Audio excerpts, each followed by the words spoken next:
Valentia, Mexican Americans in World War II, is brought to you by viewers like you. Thank you.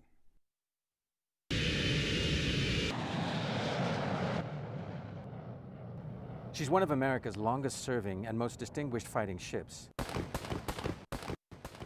sailing through war and peace for some 47 years.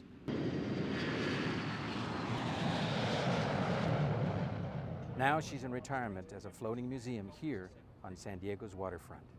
Welcome aboard the USS Midway. I'm Richard Inigas. You may recognize me from roles I've played in movies and on TV. But the role I'm most proud of is my service on board the Navy aircraft carrier Yorktown during the Vietnam War. I'm also the proud son of Navy veteran Rudy Inigas and Army veteran Santiago Carrillo.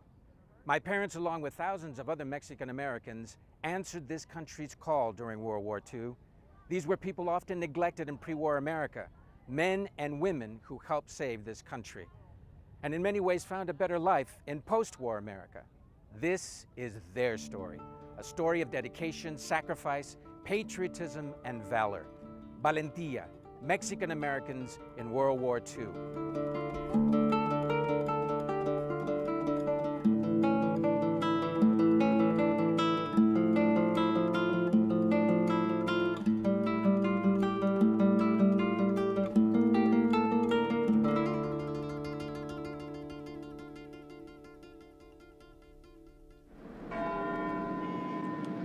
I was coming out of church, this church here, when I heard about it. And it didn't actually sink in. Being farm boys, where the heck is Pearl Harbor?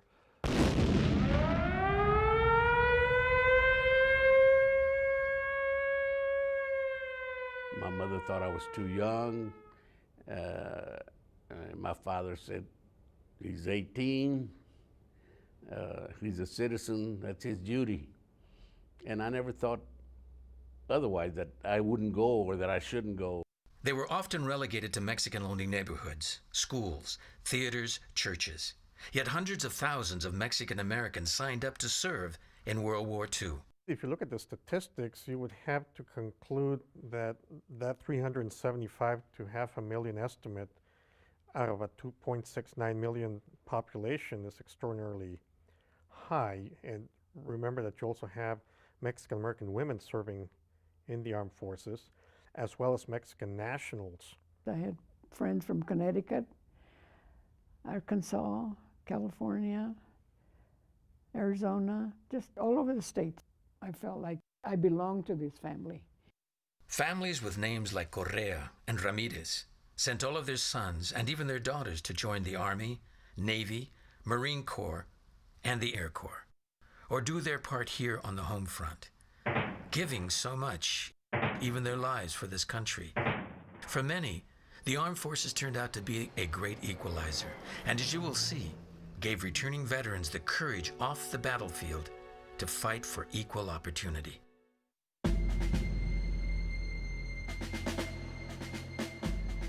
I was the only officer. I was the only pilot in the whole group who was Mexican American. The whole group consisted of 4 squadrons, 64 airplanes, 64 crews. After more than 60 years, Gilbert Duran Orrantia still fits into his flight jacket.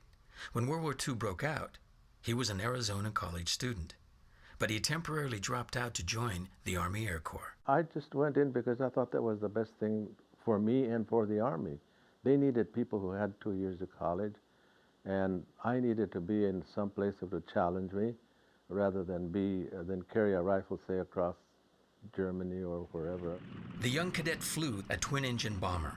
It was noisy, but I'm telling you, the very first mission I went on, they blew off a wingtip. And I thought, how's this thing gonna get back? Well, it did great.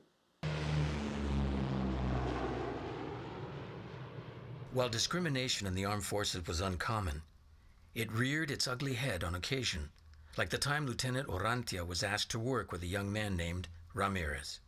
So he reported to me, and he became my radio gunner because the other pilots didn't want him. They didn't want him because he was Hispanic. Hispanics were not supposed to be that intelligent. Well, and the same thing happened with my crew chief. Nobody would take him because his name was Torres. He was the best crew chief we had. Another Air Corps volunteer, Joe Hernandez from San Antonio, landed in a job not for the faint of heart, as a turret gunner flying bombing missions over Germany. Another really bad experience happened to me on Friday the 13th. One of our airplanes came right up in front of us in the prop wash. They flipped us over. We fell down about 5,000 feet. We were about at 20,000 at that time. We went down to about 14, 15,000 when finally the pilot and co-pilot finally pulled it out. As part of the famed 82nd Airborne Division, Daniel Ramirez worked on board C-47s, planes that towed gliders across the English Channel during the harrowing D-Day invasion. They had 35 paratroopers inside one of the gliders. There's how many, and some of them guys never got out. They went in and they shot them before they even hit the ground. D-Day, June 6, 1944, marked the Allied invasion of Europe, and John Luna from Ceres, California, was there. When I went first in, it was bad. It was very bad. I saw my buddies fall to the side of me. I tried to help them. They had blood all over. I just couldn't help that. The seas were real heavy, and some of our tanks just went to the bottom and then come up. So, but we managed to make it to shore, and it was real crowded. We couldn't get out. We were closed in there for several weeks, and we were bombarded day and night, and people were dying all around me. And all I did was pray and fall on the ground. That's all. And it wasn't my turn. Then I wanted to pay tribute to the different divisions that had fought throughout America's wars. Ernesto Pedregon Martinez is an artist who honors the armed forces on canvas. During World War II, his unit liberated the Nazi concentration camp at Nordhausen. We were struggling to tear down the gate, and from far away in the barracks we started seeing like a little black cloud moving, you know, and we almost opened up on them, you know, because we thought they were soldiers. And as they came closer, it started getting clear that they were people, you know, and we thought that it was an insane asylum because a lot of them were almost completely nude. Eventually, I think we liberated about 5,000 prisoners alive. How did these young soldiers, most of whom had never been far from home and family, deal with the carnage, the danger, the loneliness? Every night that we were in our camp or in our foxhole, I always said my rosary. Faith and friendship, two pillars of strength among GIs like Joe Arambula from San Antonio. I said my rosary simply because I asked God to watch over me, and secondly, it kept me awake. Awake in the foxhole he shared with Amos, his buddy from Missouri. And he is a fine man, just like a brother to me. Joe had already lost two of his brothers in battle. Then Amos died when the truck he and Joe were riding in rolled over. His widow wrote to me after he got killed, and I took it pretty hard because we looked after each other. Even as the truck rolled over, he grabbed me. He grabbed me.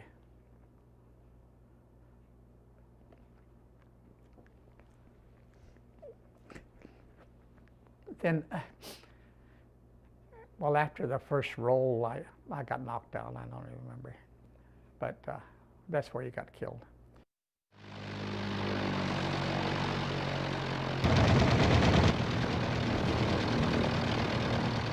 It was rough. This LSD I was on, it was number 13. And to this day, I'll always believe 13 is a bad number, because it seemed like we never missed a storm out in the Pacific. What was so scary when we first went aboard the USS Saranac, our captain's name was John J. Cross. And the first thing he told us, if you boys are scared to die, you don't belong on this ship. As North Manila is cleaned up, artillery opens up on South Manila across the Pasig River. In the Pacific, GIs encountered World War II's fiercest and deadliest battles. An elite fighting force called the Bushmasters rose to the occasion. We come up with the name Bushmasters in Panama. We killed the great big snakes that are called a Bushmaster snake. And that's where we got our name. The Bushmasters were made up largely of Mexican-American men recruited from the Arizona National Guard. They trained in the jungles of Panama and New Guinea in preparation for action in the South Pacific. General Douglas MacArthur called them the greatest fighting combat team ever deployed for battle. Memories of wartime still emerge fresh and raw after so many years. My father was an 18-year-old from Sacramento when he went into the Navy to Iwo Jima and Guam. In total, I made about 5 invasions. Getting sailors back from the island into the ships. You're lost out there. You haven't eaten. Dark, wet. You can't find your ship because there's thousands out there. One of the big ones is bombarding that place day and night. Thousands of people just floating in the water. That's hard to take. I was 35 days in the front as a frontline doctor with little that I had to try to save some lives, the best I could. Antonio Moreno from Austin, Texas, served as a medic, tending to injured Marines at Iwo Jima. I think it was the 5th day that we landed. We saw the first flag on Mount Cervachi. It was a crude flag that was planted there with a pipe that they found there with a small flag hanging out. Well, we're really happy. We thought it was going to be over soon. That's what they told us, that it wasn't going to be no problem to take that island. But lo and behold, it got rougher and rougher. Toward the end of the war, on the island of Mindanao, American soldiers were targets for snipers. But Julian Gonzalez from San Antonio was lucky. He found help from Filipino police because he could speak Spanish. The commanding officer spoke Spanish, and I spoke Spanish. And we got pretty, we became friends, and I told him about our situation. And the first thing he did, I said, well, you don't have to worry anymore about it. He posted a guard, 24-hour guard there to protect us. Other soldiers were not so lucky. They perished in battle from disease or were taken prisoner, like a young man named Luz Cisneros. He, of course, went into the POW camp, and ultimately he perished in a Japanese POW camp from pneumonia in 1943. He was surrounded by his comrades and supported by them. His legacy lives on at Fort Bliss in El Paso, Texas. Building 1013, which is a barracks for the 3rd Battalion, 6th Air Defense Artillery. It's a training barracks for advanced individual trainees. Is named Cisneros Barracks in recognition of Private Cisneros' contribution in World War II.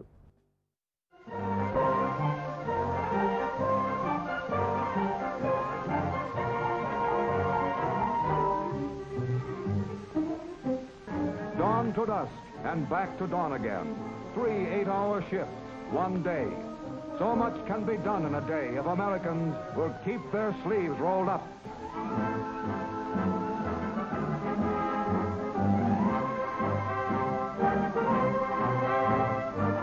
Not only men were called to roll up their sleeves in wartime, but women, mothers, wives, sisters, and daughters. Their work largely confined to the home front, in defense factories and civil defense. Henrietta Lopez Rivas lived near a strategic air base, Kelly Field, in San Antonio, Texas. She spoke both English and Spanish, so was snapped up by the Civil Defense Corps. They asked, how many languages do you speak? Do you speak fluently, or do you write and read and so on? And I said, of course I do, So next thing I knew, I was called to be an interpreter. Like many young Mexican-American women, Henrietta didn't stop there. she displayed a certain mechanical acumen that earned her a good-paying job at the local air base. They sent me to school, I think it was for 3 months. And I qualified for instrument repair, which is very delicate. You know, you have to work with microscopes and little tiny screws.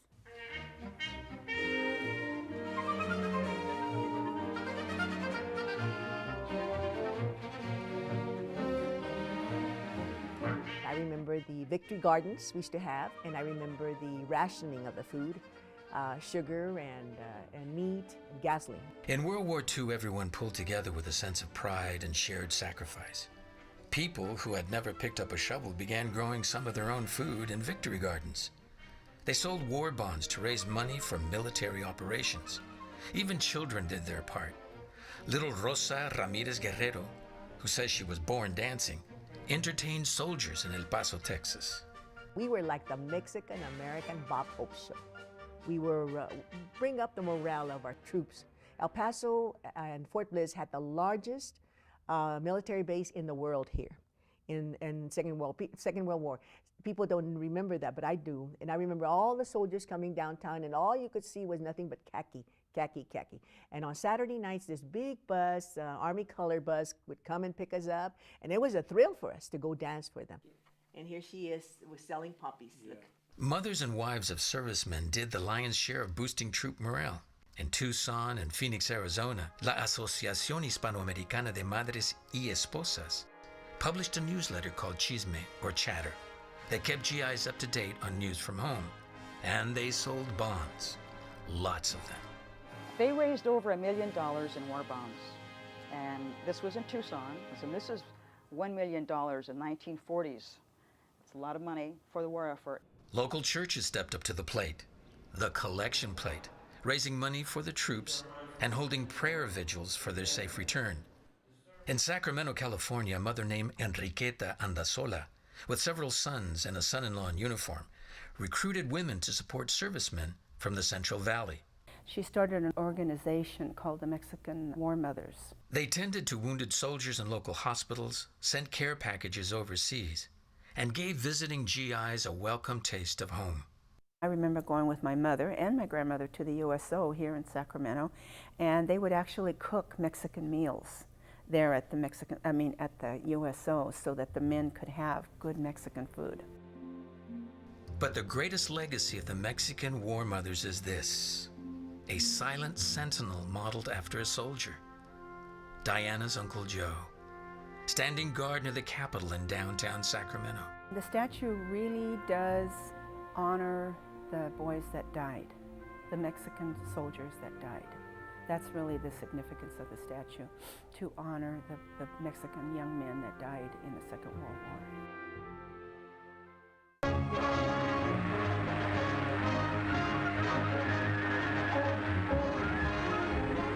Welcome home. Well done. More than 6 decades have passed since World War II ended, and soldiers returned home. But the bonds forged by these bands of brothers have been impossible to break. In dwindling numbers, they gather at reunions, dusting off their memories and mementos.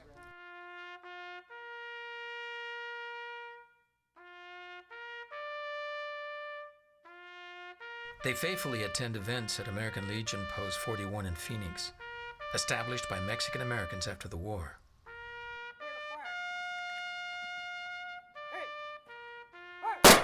The combat, the hardships, the ultimate sacrifice made by these men and women were not in vain. Veterans took advantage of the GI Bill to advance their education. They eliminated the so-called poll tax collected at the voting booth. If you didn't pay the poll tax, you didn't vote. And we had a big campaign, poll tax, and it helped elect the first Hispanic mayor of El Paso, Ray Montellas. Emboldened by their brothers in arms, Mexican Americans continued to fight for equality in jobs, housing, and education. Near Houston, Mexican American educators developed a program to teach English to non-English speaking children. It became the model for Head Start. I remember that movie. The American GI Forum, the Mexican American Legal Defense and Educational Fund, and the League of United Latin American Citizens all successfully promoted civil rights and equal opportunity. No more Mexican theaters, no more separate YMCAs, no more separate sections in the church, Mexican section, Anglo section in the church. World War II and after their service, they really did feel like they belonged. They had that self-confidence. Dr. Maggie Rivas Rodriguez is one of 7 children of defense worker Henrietta Lopez Rivas and Ramon Martin Rivas, who was stationed on Alaska's Aleutian Islands. The biggest legacy of that was that my parents taught us to stand up for ourselves and to say if something's not right, to not be afraid to say that this isn't right. And I think that's the biggest part, and I think that comes out of World War II, because that's the effect that World War II had on this generation of Latinos. Dr. Rivas Rodriguez spearheads the effort to ensure that the contributions of Mexican Americans will not be forgotten. She and her staff at the University of Texas at Austin have interviewed hundreds of World War II veterans, with key parts of their oral histories published in this book. We have this fantastic photo of these 5 brothers around their little mother on the couch, and all of them in their uniform, all of them in their uniform. And I think that's been the amazing thing, is just to realize these families gave so much and did so much and, you know, put up with so much and came out all the better for it. It's the adventure of your life, for good or bad. Pete Dimas is named for his father, a World War II veteran who spent time in a German POW camp. His dad's stories inspired Pete to produce his own documentary about post-41. I fell and I was finally I was looking for my gun, because when I stepped on that mine, they blew both of my legs. Silvestre Herrera is one of a dozen Latino soldiers awarded the Congressional Medal of Honor during World War II. Their heroism recognized in the larger community thanks to Richard Martinez with the GI Forum. He travels the country with photos and documents celebrating all Latino Medal of Honor recipients. I have done that for quite a while now, and I sit back and I watch and I see people take out their handkerchief and especially veterans that read their citation and say, you know, how could this guy do that and risk his life for his friends? And it's something that we do a lot of, the love for not only our friends, fellow veterans, but for our country. World War II is a good example of this contribution, the sacrifices that have been made, the struggles that families encountered and dealt with, and the struggles that they overcame in spite of the difficulties of racism and segregation. Beyond that is the larger story of Americanism, that Americans are all of us, and Mexican Americans are also Americans, and I think sometimes that is something that is forgotten. Let me get this straight. I'm an American. I'm proud of it. And by the grace of God, a Texan from Sanelli. So I don't listen to that garbage. It doesn't affect me, it doesn't bother me, because I am an American. We earned it.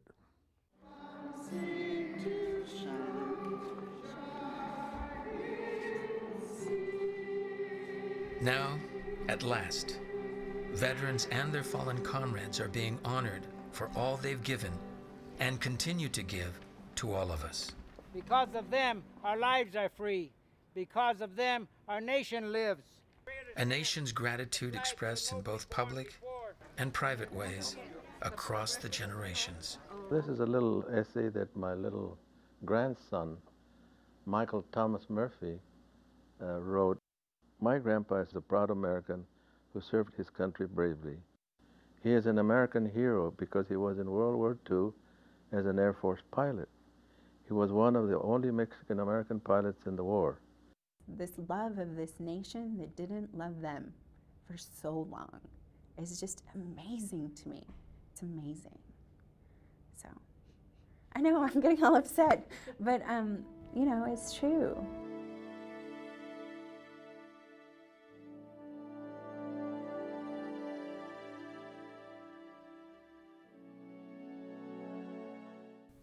The fathers are proud of what the kids did. I know my dad was. My dad he was a man. He thanked me what I done. Imagine him thanking me. My parents were typical of that generation. They returned from war, quietly got on with their lives, working and raising families, asking only for equal treatment in return.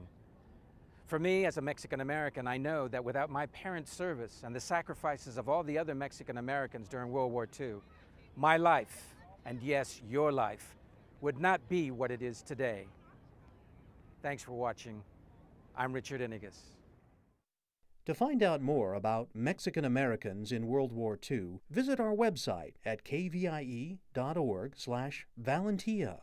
To order a copy of this broadcast, visit us online or call 1-888-814-3923. The cost is $14.95 plus shipping.